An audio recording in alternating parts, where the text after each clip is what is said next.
मंगलमय मंगले करण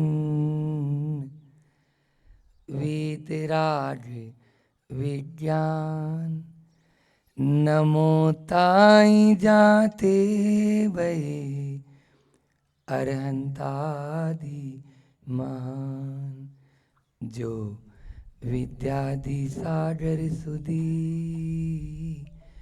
जो विद्यादि सागर सुधी गुरु हैं हितेशी शुद्धात्म में निरत नित्य हितोपदेशी वे पाप ग्रीष्म ऋतु में जल है सयाने पूजूं उन्हें सतत केवल ज्ञान पाने वंदू उन्हें सतत केवल ज्ञान पाने। बोलिए बोटा के चिंतामणि पारस्वनाथ भगवान की परम उपकारी संत शिरोमणि आचार्य गुरुवर विद्यासागर जी महामुनि राज की उच्च मुनि श्री 108 दुर्लभ सागर जी महाराज की जय जय जय परम पूज्य 108 संदान सागर जी महामुनि राज की जय जय जय। कल जो अपन ने कारिका ली उस कारिका का पद्यानुवाद जो है रह गया था, उसको लेकर अपनी बात आज प्रारंभ करते हैं ताकि जो नए लोग बैठे हैं उनको भी समझ में आ जाए और जो पुराने हैं तो वो तो समझ में आ ही जाएगा। आज कह रहे थे ना कि महाराज जी अक्षय सागर जी के पास में गए तो वहाँ भी वही बात चल रही थी, वीर सागर जी के पास में गए थे वहाँ पर भी वही बात चल रही थी, यहाँ पर आए तो यहाँ पर भी वही बात महाराज जी बिल्कुल वही की वही बात चल रही थी। तो हमने भी यही बात बोली, उस महिला थी ना उनसे कहा कि सुनो बातें तो सब एक है, कहने का है ढंग। बातें तो सब एक है, कहने का है ढंग। और सिके चने अच्छे लगे लौन मिर्ची के संग। सिके चने अच्छे लगे लौन मिर्ची के संग, लवण और मिर्ची के साथ में वो एक ही बात है। दूसरी बात कहाँ से लाएंगे? एक बार ऐसा हुआ आ गया याद आपके निमित्त से, तो एक अब सुना देते हैं कि एक बार मास्टर जी ने कहा कि बच्चों कुत्ते पर लेख लिख के लेके आना।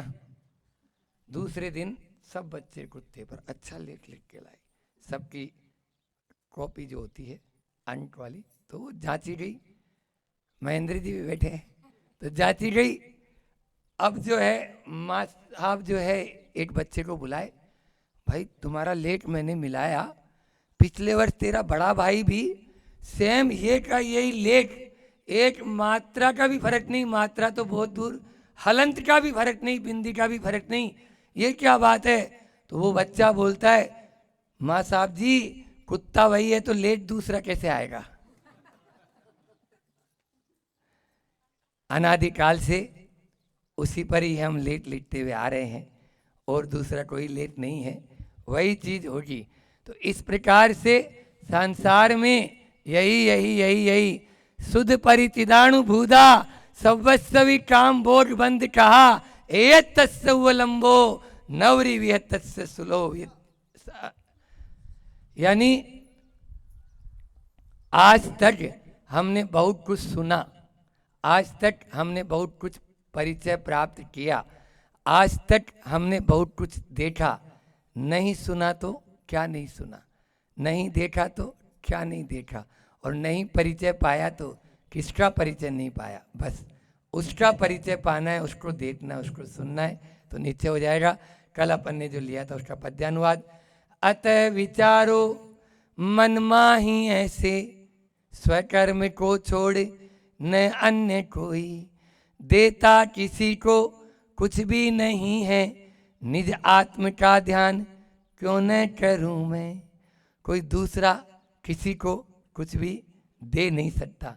पिता अपनी पुत्री के लिए सर्वस्व न्योछावर करने के लिए तैयार रहता है कि नहीं, लाडों से खिलाया मैंने, उसको अपनी गोदी में पाला मैंने, बड़ा किया 20, 22, 25 साल तक वह बड़ा करता है और उसके बाद में अपने ही द्वारा वह उसको अच्छा घर और वर दे के विदा कर देता है। इसी शिक्षा के साथ कि बस देता किसी को कुछ भी नहीं है, निज आत्म का ध्यान क्यों न करूं मैं।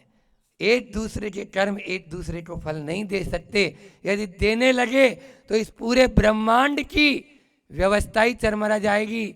वकील साहब, कमिश्नर साहब बैठे हुए हैं यहाँ पर, समझ में आ रहा है? वो चरमरा जाएगी ना। आपका कर्म मुझे फल देगा, मेरा कर्म आपको फल देगा, तो फिर तो कोई पाप पुण्य का कोई भी लेखा जोखा नहीं हो पाएगा। कल मैंने कहा था जैसे कैमरा चल रहा है, बस उसमें वही रिकॉर्ड हो रहा है जो मैं बोल रहा हूँ, वैसा ही रिकॉर्ड हो रहा है। मैं हंस रहा हूँ तो उसमें हंसी आएगी, मैं थोड़ा सा इमोशनल होऊंगा तो उसमें इमोशनल आएगा। समझ में आया? तो ये सब बातें वैसी की वैसी ही रिकॉर्ड होती। कल 4 शब्द हमने दिए थे, प्रतिक्रिया, प्रतिस्पर्धा, प्रतिद्वंद्विता और प्रतिशोध। कहाँ बैठी है विशाखा? अंदर बैठी है? हाँ, ये तो बैठी है। हाँ, बहुत अच्छा। ये 4 शब्द जो है ना लेके जाओ साथ में हमारे अपने। नहीं खड़े क्यों? प्रतिक्रिया, प्रतिक्रिया नहीं करना, अपन को सुख शांति से रहना है। प्रतिक्रिया, प्रतिस्पर्धा नहीं करना है, प्रतिद्वंद्विता तो करना ही नहीं है, और प्रतिशोध की भावना अपने मन में नहीं लाना। ये चारों के चारों ही सही नहीं है। फिर से रिपीट कर रहा हूं, प्रतिक्रिया, प्रतिस्पर्धा, प्रतिद्वंद्विता और प्रतिशोध, इनसे बचेंगे तभी हम अपने साम्य स्वरूप में अपन स्थित हो पाएंगे। और फिर प्रतिक्रिया को प्रतिशोध में मत बदलो। क्या होता है, शुरू में तो पहले प्रतिक्रियाएं होती है और बाद में क्या हो जाता है, गांठ बांध लेते हैं और गांठ बांध के वो प्रतिशोध में अब तो बदला लेके ही छोड़ेंगे। ऐसा अपने यहाँ नहीं। Forget and forgive. सबसे टॉयलेट करना सीखो, थोड़ा सा नज़रअंदाज करना सीखें। जो बातें ऐसी है, टेंशन देने का नहीं और टेंशन लेने का नहीं। आज ही हमने बोला था अटेंशन रहना, आपके ही परिवार के थे ना वो, अटेंशन रहना और इंटेंशन अच्छा रखना। 4 शब्द हो गए फिर वापस, है ना? टेंशन देने का भी नहीं, लेने का भी नहीं, बस इंटेंशन अच्छा रखना, अपना इरादा अच्छा रखना, तो अपन बहुत आगे तक पहुंच सकते हैं। एक्शन का रिएक्शन जहां होता है वहीं कर्मों का क्रिएशन होता है। कर्मों का क्रिएशन कैसे होता है? कर्म क्यों बनते हैं, क्यों बंधते हैं? बनते भी और बंधते भी हैं। इसकी फैक्ट्री कहाँ है? बोलो ना। एक्शन का रिएक्शन जहां होगा वहीं पर कर्मों का क्रिएशन होगा। हाँ, आ जाओ, यहीं रख लिया फिर हमने। बहुत बढ़िया। और हाइकू भी इतना अच्छा था कल आचार्य श्री जी का कि निमित्त मिले पित्त उछले भले, निमित्त मिले पित्त उछले भले, चित्त शांत हो। वह चित्त को शांत रखना, अपनी मस्ती को कहीं इधर उधर खोने मत देना। वो हाँ, कोई कुछ भी बोले बस तुरंत अपना, भैया उसके पास मैंने लिया ही नहीं तो काहे के लिए हम टेंशन ले। तो ये घर परिवार में सुख शांति इसी से आ सकती है। आज लगभग अंतिम चरण ही है, समापन वैसे आज नहीं करेंगे क्योंकि आज अभी यह है जो है अंतिम उपसंहार के बाद में भी 2 कारिकाएं और है, उनको भी लेंगे। लेकिन अभी इसको लेते हैं, जितना समय है उस अनुसार अपना काम कर लेंगे। कि परमात्मा का जब हम चिंतन करते हैं तो मुक्ति की प्राप्ति अवश्य होती है। अभी आप लोगों ने क्या किया बोलो? कल भी विधान किया था, कल शांति विधान किया था, और आज पार्श्वनाथ बोट्टा वालों के तो बिल्कुल कहते हैं ना कि 5 उंगलियां घी में, हाँ, और चलने दो। क्यों नहीं? पूर्व का जब पुण्य होता है तो इसी प्रकार के संयोग अनायास मिल जाते हैं। कभी सोचा था कि अंजनगिरी से बिहार होके मुनि महाराज जी बोट्टा में आ सकते हैं? बोलो, कल्पना भी नहीं की होगी आप लोगों ने, लेकिन फिर भी महाराज जी का बिहार होके इधर पहुंचे। और कल शाम तक भी यही था कि बाईपास ही जा रहे, फोन पे फोन लोगों के पास आ रहे, महाराज जी 4-5 किलोमीटर का अंतर है, देख लो। कमिश्नर साहब भी है और महेंद्र जी भी, सभी लगे थे। हमने सोचा महाराज जी ने भी कि भैया चलो, भोट्टा वालों का है और काला परिवार है तो चलो भैया, काला परिवार को देना है, क्योंकि एक ही परिवार, लेकिन वो भी धार्मिक परिवार के साथ में, क्योंकि इतिहास तो सबका ही काला है। हम तो बोलते हैं हमेशा, अरिहंत प्रभु भी जो है उनका भी इतिहास उठाओ, बस अब काले को सफ़ेद बनाना है। और सफ़ेद बनाने का एक ही तरीका है, जैसे कोयला काला होता है उसको जला डालो। अभी विशाखा बोल रही थी गर्मी बहुत अंदर थी वहाँ पर, तो गर्मी रहेगी, पसीना तो बहाओ, सीना तो तानो, सही दिशा में सीना तान कर पसीना। रोज बिहार का आते हैं कमिश्नर साहब और उनको बहुत पसीना आता है, बहुत तेज आते रहे, बहुत अच्छी बात है, होता ही है। इस कारिका का अर्थ देते हैं, पहले इसका उच्चारण ले लूँ फिर अर्थ देख के, आज इतना ही ले पाएंगे फिर आगे भी जाना है। ये परमात्मा मित गति वंदे, सर्व विविक्तो भ्रष्मन वद्य, सस्वदधीतो मनसि लभन्ते, मुक्ति निकेतम विभववरम ते। अमित गति आचार्य कहते हैं यही का मतलब है यहाँ पर इस प्रकार से। किस प्रकार से?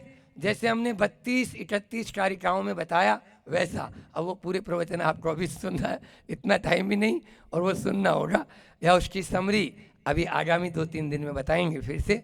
तो इस प्रकार से जो हमने ऊपर कहा है, ऐसे परमात्मा का अमित गति आचार्य कहते हैं। अमित गति आचार्य से जो वंदनीय हैं, सर्व विविक्त, वो कैसे हैं? वो परमात्मा सर्व विविक्त, वह विविक्त हैं, मतलब मुक्त हैं सारे कर्मों से। भ्रष्मन वंद्य, ऐसे वह वंदनीय, सर्व कर्म से विमुक्त। और कैसे हैं? सस्वदती तो मन से लभंते, अत्यंत निर्दोष जो परमात्मा हैं, उन पुरुषों को, उन परमात्मा पुरुष को मन में निरंतर, सस्वद यानी होता है निरंतर, तो निरंतर अधीत यानी होता है चिंतन, तो मैं निरंतर अपने मन में चिंतन को प्राप्त करता हूँ। मुक्ति निकेतम विभववरम ते, तो मुक्ति महल को प्राप्त हो जाऊंगा या हो जाते हैं। जो निर्दोष जो परमात्मा हैं, उनका चिंतन करता है, वह जो है मुक्ति रमा को प्राप्त कर लेता है। जैसे यहाँ पर विवाह का जो प्रसंग चल रहा है ना, तो ऐसे ही हम भी मुक्ति रमा के साथ में विवाह करने के लिए तैयार हुए हैं, हमारे लिए भी तैयार है। तो वह मुक्ति रमा जब एक कदम उस तरफ हम बढ़ाएंगे तभी होंगे। वो तब होगा जब परमात्मा ने जो मार्ग बताया है वैसे। कैसे परमात्मा? तो 12 नंबर से 21 नंबर के श्लोक में आते थे कमिश्नर साहब, तो कि प्रत्येक श्लोक में बताते थे, तम देव माप्तम शरणम प्रपद्ये, या सदेव देवो हृदय ममास्ताम। यहाँ प्रतिमाधारी लोग हैं इसलिए बहुत अच्छा रोज सामायिक पाठ करते ही हैं, लेकिन मात्र पढ़ने से काम नहीं चलेगा, इसको आचरण में लाना है। आप अच्छे डॉक्टर को दिखा दो जिनसे अपॉइंटमेंट ही नहीं मिले, बोलो, है ना, और उनके द्वारा पर्चा लिखवा भी लो, लेकिन उस पर्चे को लेकर ही आप नाचते रहो तो आपकी बीमारी ठीक हो जाएगी क्या? ये बताओ ना। दवाई खाने से आपकी बीमारी ठीक होगी, न कि आप केवल मात्र जो है पर्चा को लेकर, या डॉक्टर अच्छे डॉक्टर से हमारा जो है इलाज हमने दिखाया, ऐसा नहीं। वहाँ पर कहते हैं सम्यक दर्शन ज्ञान चारित्राणी मोक्ष मार्ग है। मोक्ष के मार्ग में इन तीनों की एक रूपता होना जरूरी है। निर्दोष परमात्मा, यहाँ पर एक शब्द आया ना कि वे जो है ब्रह्मन अवध्य, अवध्य यानी निर्दोष, यानी जिसमें सावध्य यानी दोष होता है, तो वह निर्दोष परमात्मा होने चाहिए, 18 दोष से रहित होने चाहिए। कैसे हैं? तो वह बताते हैं कि इसका जो हिंदी अर्थ में दिया कि निर्मल सत्य शिवम सुंदर है, अमित गति व देव महान, शाश्वत निज में अनुभव करते पाते निर्मल पद निर्वाण, है न। कौन निर्मल पद निर्वाण को पाएगा? या शाश्वत निज का अनुभव कौन करेगा? जो निर्मल, सत्य, शिव और सुंदर। 4 बात फिर बता दी। क्या क्या बताया? हमारे परमात्मा कैसे हैं? निर्मल हैं। कैसे हैं? सत्य हैं। कैसे हैं वो परमात्मा? शिव है, सिद्ध कर लिया उन्होंने, और सुंदर है। तभी आप उस मोक्ष रूपी महल में प्रवेश कर सकते हैं। ये बताओ, आपको किसी देश में जाना हो तो पहले क्या करते हो? सबसे पहले, हाँ देखो, बूढ़ी बूढ़ी महिलाएं सब जानते हैं, जवान महिलाएं भी जानती है। तो इस प्रकार से माताएं, पासपोर्ट या वीजा बनवाना पड़ता है, तब वहाँ पर, नहीं तो घुसने ही नहीं देगा, अरेस्ट कर लेगा तुरंत ही वहाँ एयरपोर्ट पे ही आपको, चले भी जाओगे तो सबसे पहले आपको वीजा या पासपोर्ट जो होता है वो बनवाना है, फिर आपको टिकट खरीदना है। ठीक है ना? ऐसे ही मोक्ष महल में प्रवेश करना चाहते हो तो रत्नत्रय रूपी पासपोर्ट जरूरी है पहले।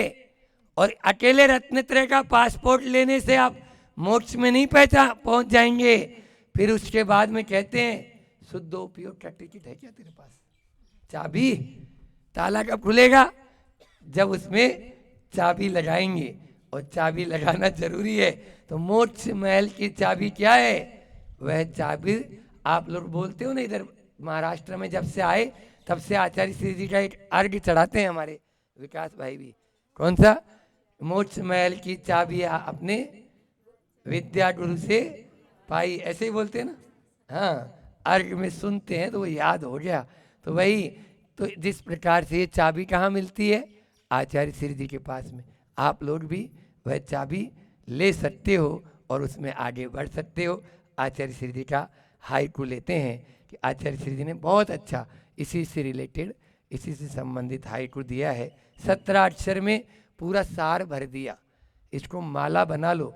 इन आचार्य श्री जी के जो हाइकू होते हैं, उन हाइकू में बहुत अर्थ छिपा हुआ रहता है। केवल मात्र 10, 15, 20 मिनट में कुछ नहीं, उनके अंदर अंदर गहरा अर्थ होता है। उनका अर्थ जितना अपन चिंतन करेंगे उतना और। इसलिए कहते हैं ना कि अब तो पानी को खोजो नहीं, खोदो, मिल जाएगा। क्या बोला मैंने? आदमी ये तो बोलता है कि पानी कहाँ है। अरे खोद ना, पानी तो निकलना होगा, निकलेगा। क्यों नहीं निकलेगा? अपने में यदि ताकत है तो। आचार्य श्री जी ने यहाँ पे बोला, देखा ध्यान में, देखा ध्यान में कोलाहल मन का, कोलाहल मन का नींद ले रहा। यानी जैसे ही हम ध्यान में बैठ जाते हैं तो मन की सारी हुतल पुतल बंद हो जाती। अच्छा ये बताओ, एक दिन हमने पहले ही बताया था कि दूध यदि उफनता रहे तो क्या उसमें मलाई आएगी? आपके चित्त में उफान होता रहे, उसमें उफनता हो, चित्त शांत न हो, तो क्या कभी आपको आत्मा की उपलब्धि हो पाएगी? क्या उस आत्मा की ओर ध्यान जा पाएगा? बोलो ना, नहीं जा पाएगा। 3 काल में नहीं जाएगा। इसलिए पहले उस चित्त की शांत होना जरूरी है। लेकिन बड़ाई वाली बात नहीं है। आज हमें बोट्टा में, जिनके यहाँ एक अलग माहौल था, लेकिन उस माहौल में भी पूरा का पूरा एक धार्मिक वातावरण नजर आ रहा है कि वहाँ पर भी देखा मैंने, आप लोगों के उधर भी जब गए थे आहार चर्या को, तो वहाँ पर भी पूरा का पूरा वातावरण ये बहुत पुण्य का रहता है। पूर्व में आप लोगों के संस्कार भी इस प्रकार से डले हुए हैं कि जिसके माध्यम से वह उफनता कुछ नहीं है। चिल्ला चोटिया, डिस्को डांसरिया और अन्य जो सुनते हैं वैसा कुछ नहीं। सब बहुत शांति के साथ में और अच्छा होए। अपन दोष, दुर्बलता और दुर्गुण, इनसे बचे, है ना? क्योंकि प्रभु तो दोषों से रहित हो गए, हम दोषों से कब रहित होंगे? वो तब होंगे, 4 शब्द मैंने दे दिए कि दोष, दुर्बलता, दोष, दुर्बलता, दुर्गुण और दुख। दुर्बलता हमारे मन में पनपती है, हमारे भावनात्मक आवेश का नाम दुर्बलता होती है। बार बार हमारी दुर्बलता है ये, कहते हैं ना कि हम उसको कंट्रोल नहीं कर पाते। फिर दोष हमारे आचरण में आता है, प्रवृत्ति में दोष आ जाता है, और फिर दुर्गुण हमारी आदत हो जाती है। वही जब हमारे बार बार हमारे अंदर में हावी हो जाता है, पहले वह दुर्बलता था, फिर दोष हुआ, और फिर दुर्गुण में परिवर्तित हो गया, और दुर्गुण में परिवर्तित होकर वह हमारे दुखों का कारण बन जाता है। इसलिए दुखों से बचने के लिए अपन को दुर्बलता, दोष और दुर्गुण, इनसे ही बचना है। आज यही इतना ही रखते हैं कि अपन मुक्ति की अपेक्षा रख सकते हैं, मुक्ति की अभिलाषा रख सकते हैं। एक बात और बता दूं, इस पंचम काल में तो आप लोग भी वहीं तक जा सकते हो जहां तक हम जा रहे हैं, है ना। इसलिए कोई बाधा की बात नहीं है, लेकिन बस अपन को अपनी जो दोष, दुर्बलता और दुर्गुण है उनको कम तो करेंगे, मिटेंगे नहीं, अभी पूर्ण रूप से समाप्त नहीं हो सकते। अभी मेरे में भी बहुत सारे हैं, ये बता दें, लेकिन उनको अपन धीरे धीरे हाँ उसकी पोटेंसी कम कर सकते हैं। अभी 100 mg की है, उसको धीरे धीरे 10 mg में लाओ, फिर 5 में, फिर 1 mg में ले आएंगे। इस प्रकार से अपन उनको बच सकते हैं, बचेंगे। उफान को कम तो करना पड़ेगा, क्योंकि उफान तभी आता है जब गंदा पानी होता है। नदी में, आत्मानुशासन में कहा, नदियों में उफान तभी आता है जब गंदा पानी होता है। अरे जब पानी शांत हो जाए, पानी कम हो जाता है उसमें, तो बिल्कुल प्यूरिफाई, अभी जाके देखो निर्मल पानी मिलेगा आपको। और अभी बरसात होना शुरू होगी, उफान आता चला जाएगा। उफान से अपन बचें और चित्त को अपन शांत रखें। इसी भावना के साथ मैं अपनी वाणी को विराम करता हूँ। बोलिए अहिंसा परमो धर्म की। आचार्य गुरुवर विद्यासागर जी महाराज की।